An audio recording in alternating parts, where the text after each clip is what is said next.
Question 5, given sec theta is equal to 13/12, calculate all other trigonometric ratio. अब हमें क्या find करना है, हमें ट्रिग्नोमेट्रिक रेशियो फाइंड करना है।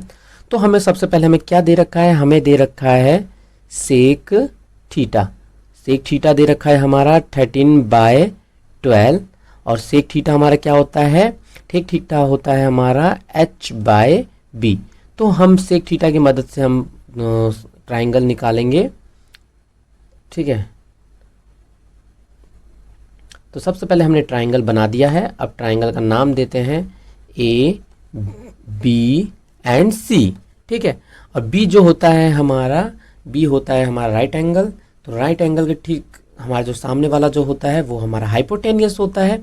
और फिर उसके बाद अब हमें थीटा बोला है, तो थीटा हम कोई सा भी एंगल ले सकते हैं, ये वाला एंगल ले लो या नीचे वाला ले लो, ठीक है। तो हमने यहाँ पे हमने थीटा बना दी। तो थीटा जो बनता है तो इसके ठीक सामने वाला जो एंगल साइड होगा वो हमारा P होगा, इसके साइड वाला जो, इसके साथ वाला जो साइड होगा वो हमारा B होगा।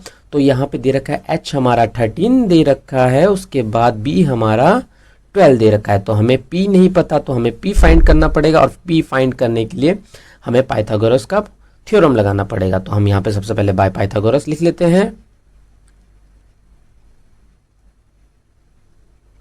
ठीक है।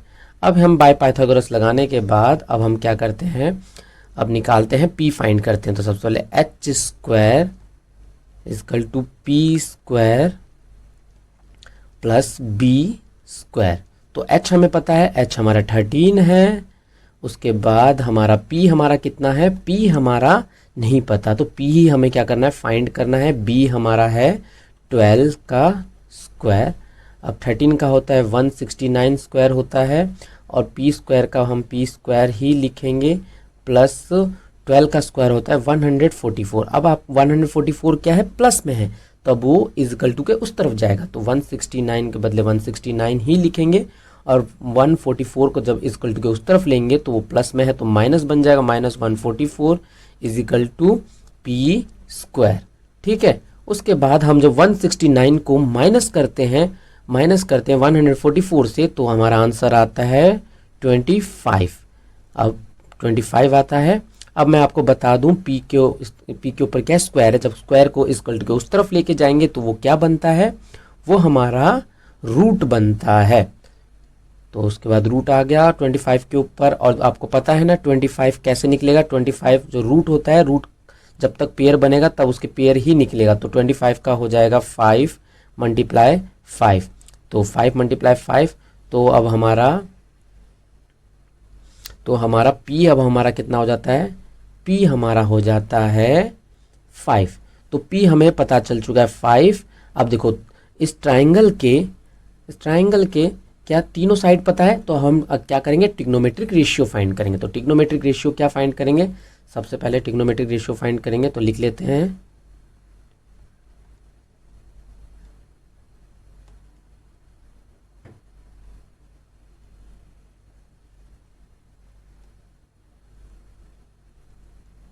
ट्रिग्नोमेट्रिक रेशियो, ठीक है। अब ट्रिग्नोमेट्रिक रेशियो है तो सबसे पहला होता है हमारा sine theta cos theta tan theta. Sine हमारा क्या होता है, साइन होता है P/H, कॉस होता है हमारा B/H,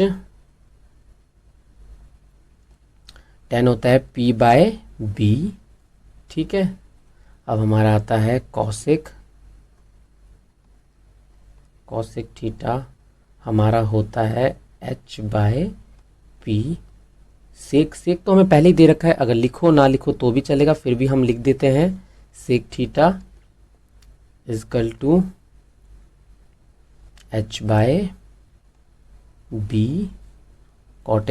कॉट थीटा होता है B/P, ठीक है। अब देखो हमने सबका लिख लिया। अब देखो साइन होता है P/H, तो साइन हमारा P है तो हमारा P कितना होगा 5/13, ठीक है। अब कॉस हमारा B हमारा है 12 बाय 13। अब ये 5/12, ठीक है। अब ये कॉसेक होता है h हमारा है 13/5। हम देखो यहाँ पे देख के भर रहे हैं, और h है हमारा 13/12। अब ये होता है हमारा 12/5। ये हमारा क्वेश्चन 5 हो जाता है हमारा कंप्लीट। अब आगे बढ़ते हैं क्वेश्चन 6 की तरफ। क्वेश्चन 6 है हमारा ये रहा क्वेश्चन 6। क्वेश्चन 6 कहता है कि if angle A and angle B are acute angle such that cos A cos B cos A is equal to cos B, cos A और cos B क्या है, बराबर है। then show that, अब हमें क्या शो करना है, show that angle A and angle B equal है। ये हमें क्या करना है, शो करना है, ठीक है। तो सबसे पहले हम क्या करते हैं, सबसे पहले हम इसको समझने के लिए तो सबसे पहले हम यहाँ पे एक ट्राइंगल बनाते हैं, ठीक है। हम यहाँ पे क्या करेंगे, एक ट्राइंगल बनाते हैं, इस तरह से कुछ एक ट्राइंगल बनाया हमने, ठीक है। अब इस ट्राइंगल में नाम देते हैं, हम ट्राइंगल में नाम देते हैं ए बी और सी, और सी हमारा राइट एंगल है, ठीक है। अब देखो, अब यहाँ पे क्या करना है, अब यहाँ पे देखो, यहाँ मैं सबसे पहले आपको बताना चाहता हूँ, अगर मैं एंगल ऑफ रेफरेंस ए को लेता हूँ, तो एंगल ऑफ रेफरेंस अगर मैं ए को लेता हूँ,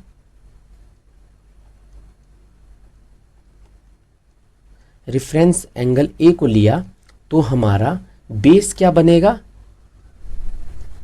तो हमारा बेस बनता है हमारा, ठीक है। एंगल ऑफ रेफरेंस ए लिया तो ठीक इसके सामने वाला जो एंगल होगा ये हमारा पी होगा, तो बेस क्या हो जाएगा, बेस हमारा ए सी हो जाएगा। तो बेस हम लिख देंगे ए सी, ठीक है। और उसके बाद हाइपोटेनियस क्या हो जाएगा, हाइपोटेनियस जो है, हाइपोटेनियस हो जाएगा ए बी, ठीक है। अब देखो, अब ले लो, अब हमने ले लिया, अब हम एक काम करते हैं, अब क्या करते हैं, अब हम ले लेते हैं एंगल बी को। अब एंगल ऑफ रेफरेंस हमने किसको लिया, हमने एंगल बी, ठीक है। रेफरेंस किसको ले रहे हैं हम, रेफरेंस ले रहे हैं एंगल बी को। एंगल बी को जब मैं रेफरेंस लेता हूं तो हमारा ठीक इसके सामने वाला जो साइड है ये हमारा पी बन जाएगा, और ये हमारा बी बन जाएगा, ठीक है। अब देखो, अब इसमें बेस क्या हो जाएगा, इसमें हमारा बेस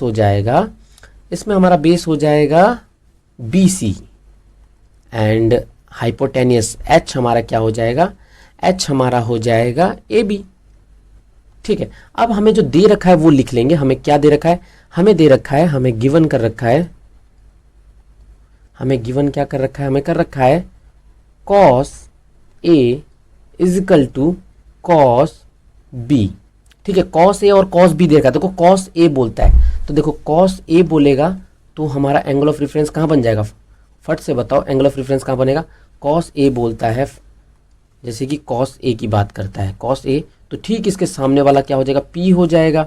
तो पी माने क्या हो जाएगा, पी मतलब हो जाएगा ये ए सी, ठीक है। कॉस ए क्या होता है, कॉस ए होता है बी बटे एच, तो हमारा ए सी बाय, और एच हमारा कितना हो जाएगा, एच हमारा ए बी हो जाएगा, ठीक है। और कॉस बी, अब एंगल ऑफ रेफरेंस कहाँ जा रहा है हमारा, एंगल ऑफ रेफरेंस अब हमारा जा रहा है, एंगल ऑफ रेफरेंस जा रहा है हमारा बी। अब जब हमारा बी हम ले रहे हैं एंगल ऑफ रेफरेंस, ठीक है, तो बी के ठीक सामने वाला जो हो जाएगा ये हमारा हो जाएगा पी, अब ये हो जाएगा हमारा बी। तो इसमें क्या हो जाएगा, इसमें हो जाएगा बी, अब हमारा ए बी क्या है, ए बी हमारा बी है, और एच तो ए बी है ही, सॉरी मैंने गलती करी, इसमें बी सी हमारा क्या है, बी सी हमारा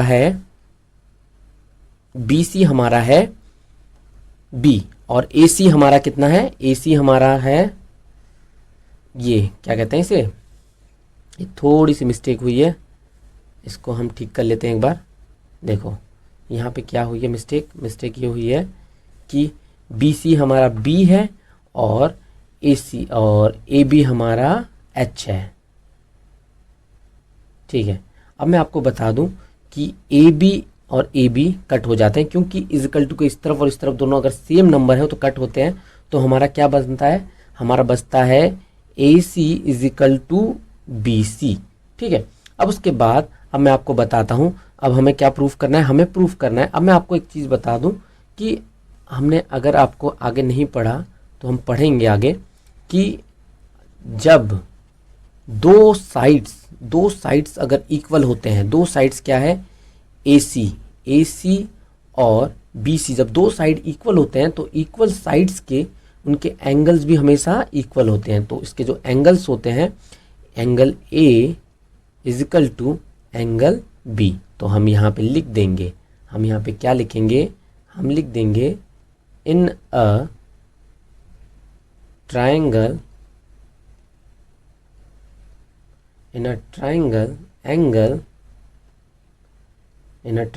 angle opposite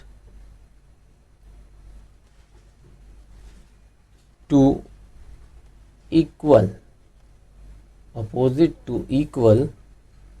sides are also equal।